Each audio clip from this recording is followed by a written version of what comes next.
Good morning everyone. In this video we are going to discuss about design of hydraulic circuits and design of pneumatic circuits as well as diodes we are going to discuss over in this video. So first we are going to discuss about the design of hydraulic system.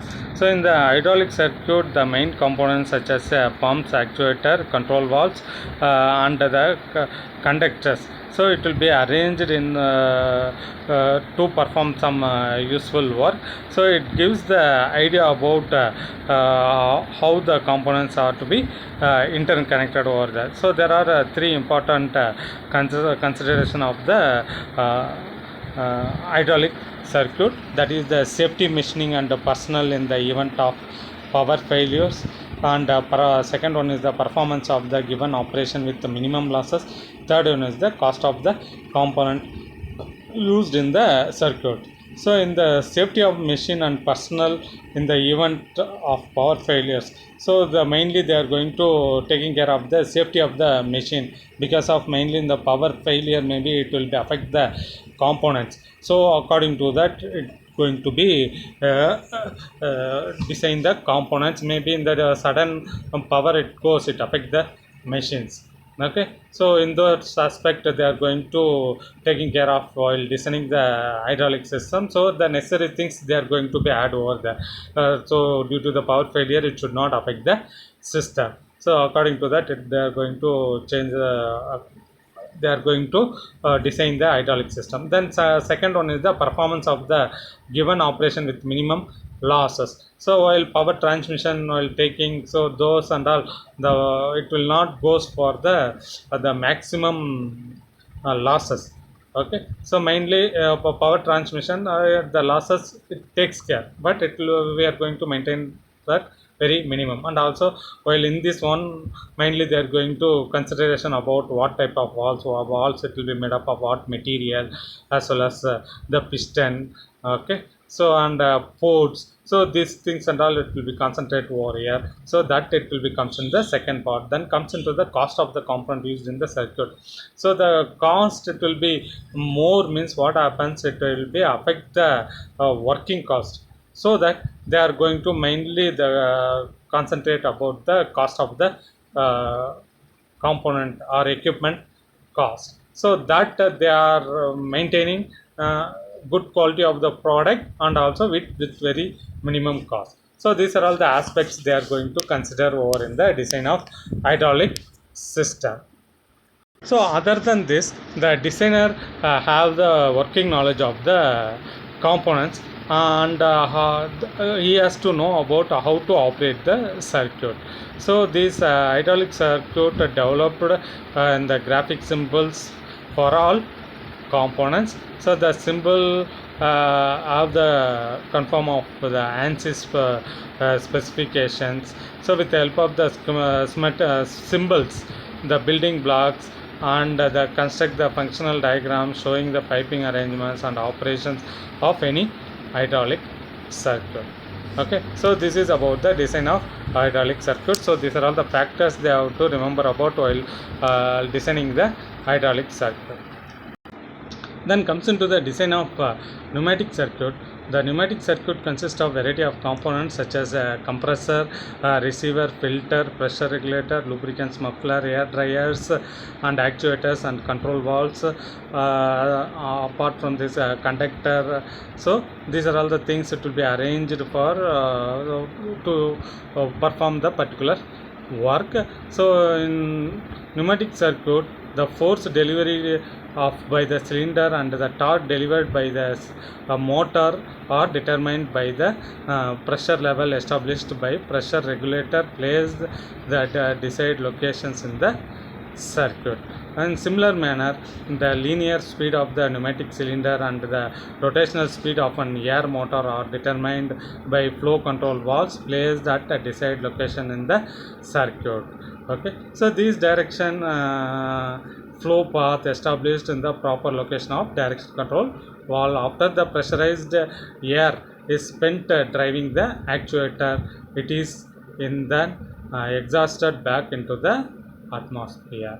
So the pneumatic circuit have the following functions, that is the to control the entry and exit compressed air in the cylinders, though that is the main thing. So entry and exit, it is going to be controlled to use one valve to control another valve, and third one is that to control actuator or any other pneumatic devices. So this pneumatic circuit have this functions over there. So the first one is to control entry and exit, second one to control the other valve, and third one is the uh, control the actuator or any other pneumatic devices. So this is the functions of pneumatic circuit. Then comes into the importance consideration of the hydraulic circuit, that is the safety performance, and other one is the performance of the desired functions, third one is the efficiency of operation and cost. Now we will see one by one. So first we are going to discuss about the safety operations. So it means the operator must protected by the use of the built-in emergency stop features, as well as the safety interlock provisions to prevent unsafe and improper operations.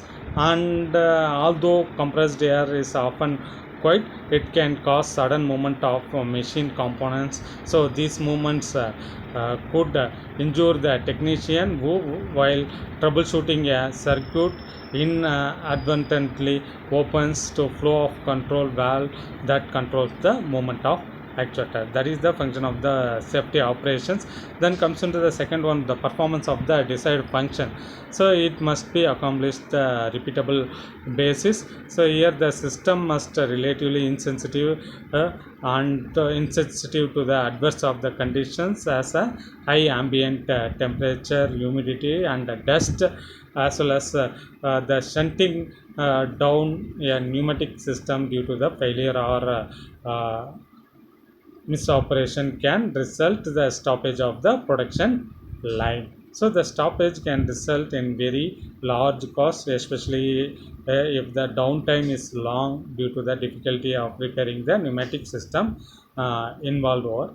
Yeah, this is about the performance of the desired function. Then comes into the next thing, uh, efficiency and operation, efficiency of the operation and cost. So it is related to the design parameter. So it low efficiency compressor requires more electrical power to operate, which increase the system operating cost. Although the atmospheric air is free, compressed air is not yet. If a pneumatic system leaks air into the atmosphere without making a magnification without making a significant noise, it is often ignored because of the air is clean. So on other hand, hydraulic leak would be fixed immediately because of it is less noisy and represent the safety hazard and personal walking in the vicinity of the leak.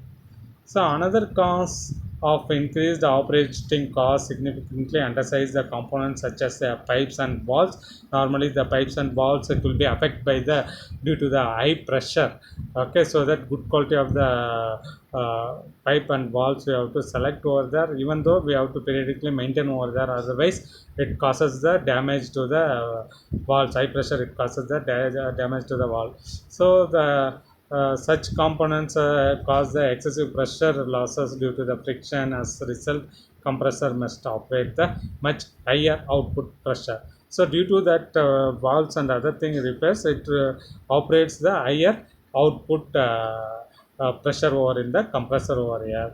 So which requires the great so higher output pressure it required means definitely we require the higher input power. Okay, so normally it requires more this one, more cost. Okay, so greatly oversized components results excessive initial installation cost along with the improved operating efficiency. So to compromise these things must be made between a higher initial cost with the lower operating energy cost, lower costs. Okay, this is about the efficiency and operation cost of in the design of the pneumatic circuits of important consideration. So about this consideration, they are going to design the pneumatic circuits. Then comes in next thing, we are going to discuss about the diodes. So the diodes, already people know that it's going to transfer the current from one only one side only. Okay, so the current flows only one side only. Okay, so this is also called it as a directional element, and in this one, the passing of current when forward bias, the anode being positive with respect to cathode. Okay, a semiconductor device with the two terminals is allowing flow of current in only one direction, so that here anode is positive, and with respect to cathode the current is passing through over here, same like in all other three things also. So anode and the cathode, the current is passing over here, anode cathode. So here this is the P and other one is N, so this is called as PN junction over in this one. So then comes into the diode. So it is made up of silicon, germanium and gallium arsenide elements. So silicon and germanium are the two most common single elements that are used over in the diodes. Mainly this silicon and germanium are used common element over in the diodes.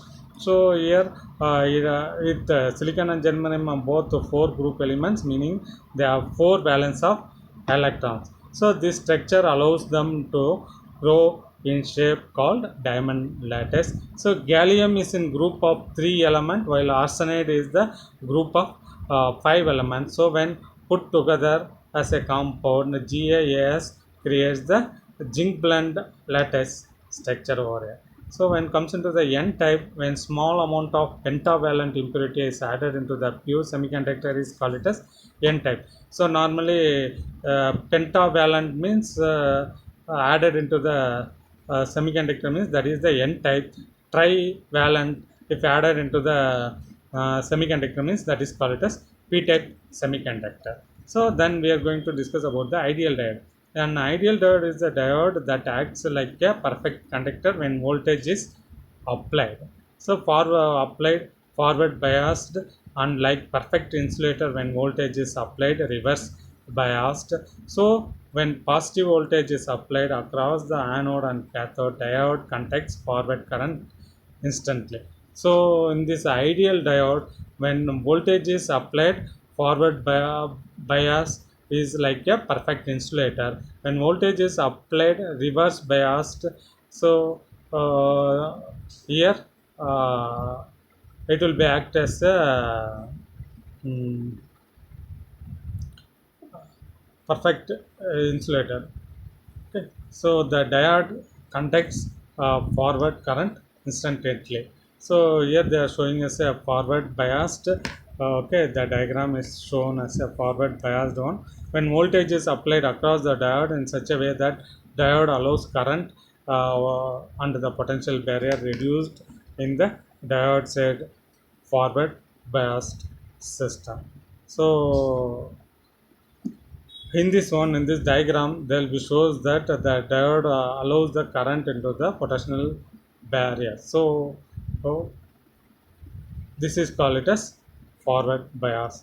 So when the voltage is applied across the diode in such a way that the diode prohibits current and the potential barrier increases, the diode is said to be a reverse biased. Okay, so this is about the forward bias as well as reverse bias. Okay, so in the forward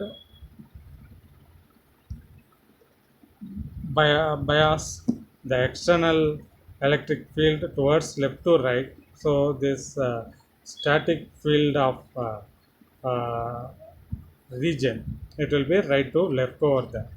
Okay, so the minority carrier flow it towards from right to left, that means PN junction over here. So this is about the forward and reverse bias. So with that this thing it get over. Thank you.